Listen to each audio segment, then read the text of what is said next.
Salut à tous. Aujourd'hui, je ne vous emmène pas juste en randonnée. Je vous emmène dans un lieu où la Terre a littéralement une mémoire. Je suis à Escavès, au pied du mont Zlatiklom. Regardez ces montagnes derrière moi, les Jeseniki. On est à la frontière de la Pologne, dans une région qu'on appelait autrefois les Sudètes. C'est une terre de contraste, qui a changé de main, de langue et de nom au fil des siècles. On sent ici une atmosphère particulière, un mélange de mélancolie et de puissance brute. Ce week-end, on va gratter sous la surface de cette carte postale pour découvrir pourquoi ce sommet s'appelle le Mont d'Or. Avant d'être un spot de vacances, Escavès, ou Bünisdorf en allemand, était un centre industriel vital. Dès le XIIIe siècle, on a découvert quelque chose qui rend les zones fous, de l'or. Le nom Zlatiklom signifie littéralement le Mont d'Or. Imaginez des centaines de mineurs creusant des galeries à la main dans cette roche dure. On a extrait des quantités d'or ici jusqu'au XVIIe siècle. L'hôtel Zlatiklom où je loge se trouve sur ces terres chargées de richesses enfouies. Mais l'or n'était pas la seule ressource, la région était célèbre pour ses forges et ses papeteries. C'était une ruche bourdonnante d'activité bien avant que le premier touriste ne chausse ses bottes de marche. Mais si vous pensez que ce week-end n'est qu'une leçon d'histoire tranquille, détrompez-vous. On ne peut pas venir à Zlatiklom sans se mesurer au Hertovi Kameni, les pierres du diable. C'est à peine à 20 minutes de marche de la tour, mais l'ambiance change radicalement. On quitte l'architecture humaine pour entrer dans le chaos minéral. Ici, la roche est sombre, abrupte. Pour atteindre le sommet du rocher principal, il faut s'aider de chaînes. On ne va pas se mentir, si vous avez le vertige, votre cœur va s'emballer un peu. Mais c'est ça qu'on cherche, non? Ce petit shoot d'adrénaline qui vous rappelle que vous êtes vivant. Une fois en haut, face au vent, avec la vallée de la rivière Black qui s'étend à vos pieds, on comprend pourquoi les anciens imaginaient des légendes de géants et de démons ici. La nature est si puissante qu'on se sent minuscule. C'est le meilleur remède contre l'ego qu'on puisse trouver.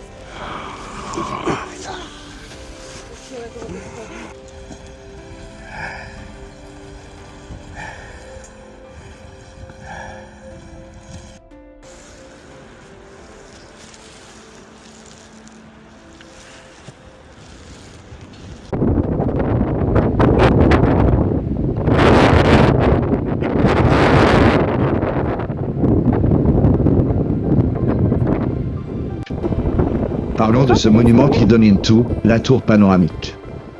Elle n'est pas là par hasard. À la fin du XIXe siècle, l'Europe est prise d'une passion pour le tourisme de montagne.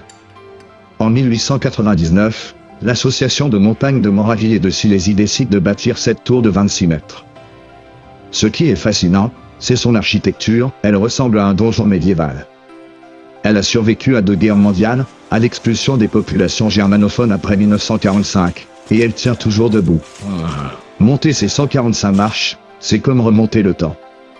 À l'époque, on y montait en costume et en robe longue pour admirer l'Empire austro-hongrois. Aujourd'hui, on y va en Gore-Tex, mais l'émerveillement quand on voit les lacs polonais au loin, lui, il n'a pas changé. Mais l'histoire des Jeseniki a aussi une face très sombre. Au XVIIe siècle, cette région a été le théâtre de l'une des chasses aux sorcières les plus violentes d'Europe centrale. On parle de plus de 100 personnes brûlées vives dans la vallée de Jesenik. Pourquoi ici? À cause de l'inquisiteur Jadis Bobig. Il utilisait la torture pour obtenir des aveux sur des banquets avec le diable au sommet des montagnes. On raconte que certaines de ces sorcières passaient par les sentiers que nous empruntons aujourd'hui pour se rendre à leurs interrogatoires à la Vonité DRZ, la forteresse sur l'eau. Quand vous marchez seul dans la forêt de Zlatiklom et que le vent siffle dans les pins, je vous garantis qu'on y repense. C'est une part de l'identité locale qu'on ne peut pas ignorer. Pour finir sur une note plus apaisante, on ne peut pas parler de cette région sans évoquer Vincent Priesnitz. C'était un simple paysan d'ici qui, au XIXe siècle, a observé comment les animaux blessés se soignaient dans l'eau glacée des sources. Il a inventé l'hydrothérapie moderne juste à côté d'ici, à Grafenberg, aujourd'hui Jesenik. Des rois et des écrivains du monde entier venaient ici pour se faire doucher à l'eau froide. C'est grâce à lui que le tourisme est né dans la région. L'eau des montagnes, pure et glaciale, est devenue plus précieuse que l'or des mines. 7 minutes, c'est court pour résumer 800 ans d'histoire. Entre les mines d'or disparues, les légendes de sorcellerie et le miracle de l'eau thermale, Zlatiklom est bien plus qu'une simple colline. C'est un livre ouvert. Si on veut vraiment comprendre où on met les pieds, il faut parler de ce qu'on appelle ici les Sudètes. Jusqu'en 1945, cette région était majoritairement germanophone. Quand vous vous baladez autour de Escavès, vous verrez parfois des fondations en pierre au milieu de nulle part, recouvertes par la mousse. C'étaient des hameaux entiers, des fermes, des vies qui ont été déplacées après la Seconde Guerre mondiale. C'est une page d'histoire complexe et douloureuse, mais elle fait partie de l'ADN de ces montagnes. Aujourd'hui, une nouvelle génération de Tchèques s'est approprié ces terres, en restaurant les vieilles bâtisses avec amour. L'hôtel Zlatý est un peu le témoin de cette résilience. On ne visite pas seulement un paysage, on visite une terre qui a dû se réinventer totalement en l'espace de quelques années. C'est ce mélange de nostalgie et de renouveau qui donne ce caractère si fort à la région. Et puis, il y a la nature. On n'est pas dans les Alpes ici, l'échelle est différente, plus intime. Le vrai patron de la région, c'est Prad, le grand-père, le plus haut sommet que l'on aperçoit depuis la tour de Zlatý. La légende dit que c'est un esprit bienveillant qui protège les Mangézéniki. Mais attention, ne vous fiez pas à la douceur des collines. Le climat ici peut être rude, c'est pour ça que la tour panoramique a des murs si épais.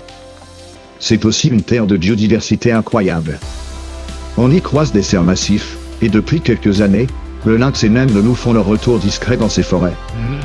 Marcher ici, c'est accepter d'être un invité dans un royaume sauvage. Prenez le temps de vous arrêter, de couper votre caméra un instant, et d'écouter le silence. Ce n'est pas le silence du vide, c'est le silence d'une forêt qui respire. Alors, au final, pourquoi venir jusqu'ici, à l'hôtel Zlatý, plutôt que d'aller dans les stations ultra-touristiques? Parce qu'ici, l'expérience est vraie. Le prix d'une bière est encore honnête, le sourire du serveur est authentique, et vous avez encore l'impression d'être un explorateur, pas juste un numéro sur une liste de réservation. Venir à Zlatý, c'est s'offrir un luxe rare, le temps. Le temps de comprendre l'histoire, le temps de sentir l'effort de la montée, et le plaisir immense de la descente. J'espère que ce voyage à travers les siècles et les montagnes vous a donné envie de boucler votre sac à dos.